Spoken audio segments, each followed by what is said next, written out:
क्या आप भी उन लोगों में से हैं जो ये सोचकर परेशान होते हैं कि कोर्ट में तारीख पर तारीख क्यों मिलती रहती है। आपने कई बार सुना होगा कि एक छोटा सा केस भी सालों तक चलता है, जिससे दोनों पार्टियों का दिमाग और जेब दोनों खाली हो जाते हैं। लेकिन क्या होगा अगर मैं कहूँ कि अब सुप्रीम कोर्ट ने इस तारीख पर तारीख वाले सिस्टम को हिला कर रख दिया है। जी हाँ, आज हम जानेंगे कि कैसे कोर्ट ने डे टू डे ट्रायल की प्रैक्टिस को फिर से शुरू करने का निर्देश दिया है और कौन कौन से कड़े नियम बनाए हैं ताकि न्याय जल्दी मिल सके। यह जानकारी आपके कानूनी ज्ञान को एक नया बूम देगी। नमस्कार दोस्तों, मैं हूं आपका वकील दोस्त एडवोकेट राहुल लखेरा।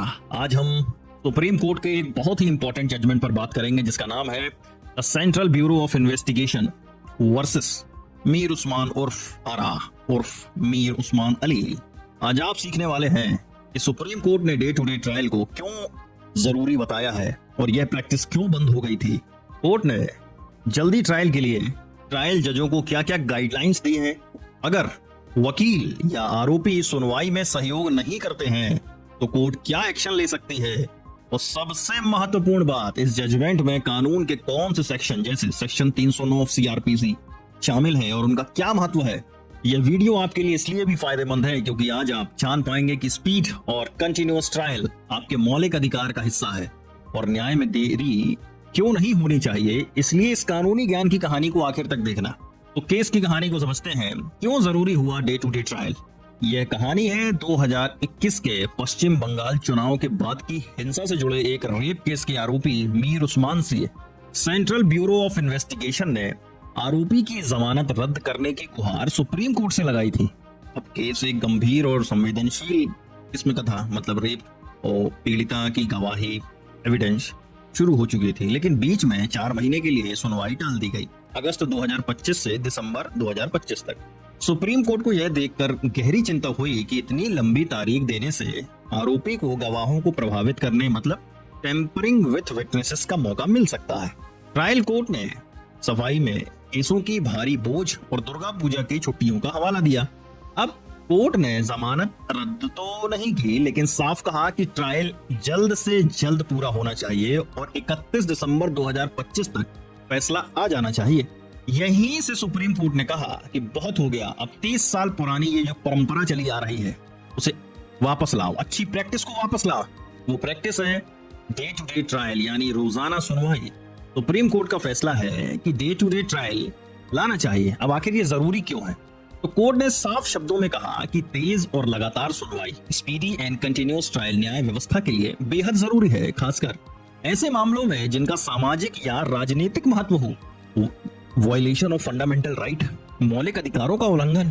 कोर्ट ने जोर देकर कहा कि तेज ट्रायल हमारा मौलिक अधिकार है जो संविधान के अनुच्छेद 21 आर्टिकल 21 ऑफ इंडियन कॉन्स्टिट्यूशन के तहत आता है, जो जीवन और व्यक्तिगत स्वतंत्रता, right to life and personal liberty की बात करता है। और क्या कहा कोर्ट ने?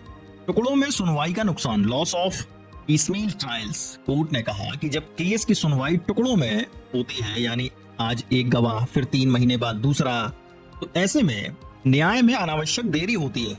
गवाहों को बार बार कोर्ट आना पड़ता है जिससे उन्हें भी परेशानी होती है। केस की पूरी तस्वीर जजों के दिमाग से धुंधली हो जाती है। मान लीजिए आप गैंग्स ऑफ वासेपुर देख रहे हैं और अब आपको हर 3 महीने बाद बस 10 मिनट का सीन देखने को मिले, तो क्या आपको कहानी याद रहेगी? बिल्कुल नहीं।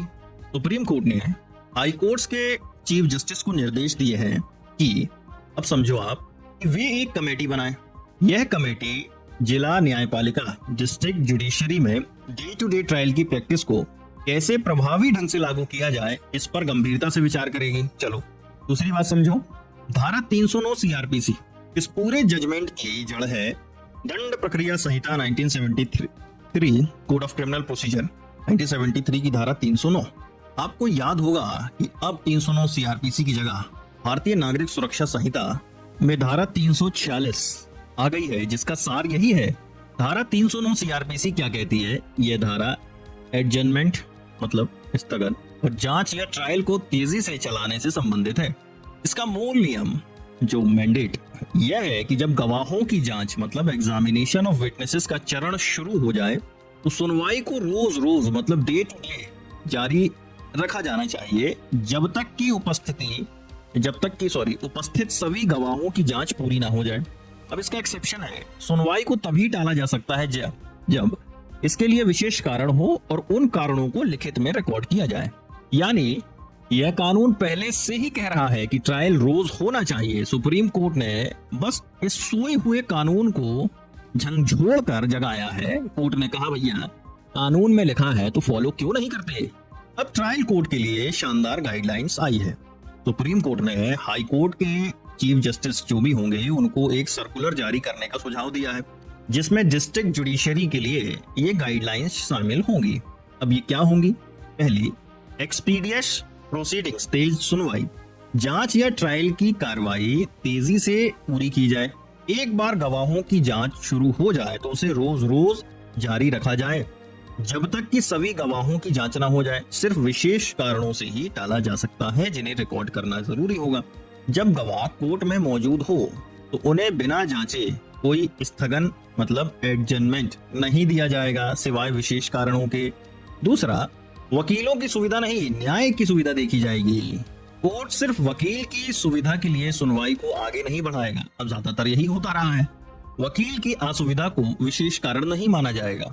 अब इसका भी अपवाद है, सिर्फ बहुत ही असाधारण आधार पर, जैसे परिवार में किसी की मृत्यु, तभी स्थगन दिया जा सकता है और इसके लिए भी मेमोरेंडम के साथ समर्थन जरूरी है। यानी अब वकील ये नहीं कह सकते कि सर मुझे आज कहीं और अर्जेंट काम है और कोर्ट मान भी ले, अब ऐसा नहीं होगा। तीसरी बात, गैर सहयोग पर कड़ा एक्शन, एक्शन और नॉन कोऑपरेशन। जब पॉइंट सबसे इंटरेस्टिंग है क्योंकि यह टालम टोल करने वाले लोगों पर सीधा वार है। कौन सहयोग नहीं कर रहा, कोर्ट क्या एक्शन लेगी, इसे भी समझ लो। वकील सहयोग ना करे और कोर्ट को लगे कि वह आरोपी के साथ मिलकर जानबूझकर देरी कर रहा है, जमानत पर बाहर मौजूद आरोपी को नोटिस दिया जा सकता है कि उसकी जमानत रद्द क्यों ना की जाए। इसे कहते हैं अंगूर खट्टे हैं वाली सिचुएशन। आरोपी का वकील सहयोग ना करे लेकिन आरोपी मिली भगत में ना हो, कोर्ट अदालत मित्र मतलब एमिकस क्यूरी नियुक्त कर सकती है और क्रॉस एग्जामिनेशन ट्रायल आगे बढ़ा सकती है। कोर्ट आरोपी पर जुर्माना कॉस्ट भी लगा सकती है जो गवाहों को कोर्ट आने में हुए नुकसान के बराबर हो। आरोपी अनुपस्थित है और गवाह उपस्थित है। अगर आरोपी जमानत पर है तो उसकी जमानत रद्द की जा सकती है जब तक कि वह लिखित में अर्जी ना दे कि उसके वकील को उसकी अनुपस्थिति में गवाह की जांच करने की अनुमति दी जाए।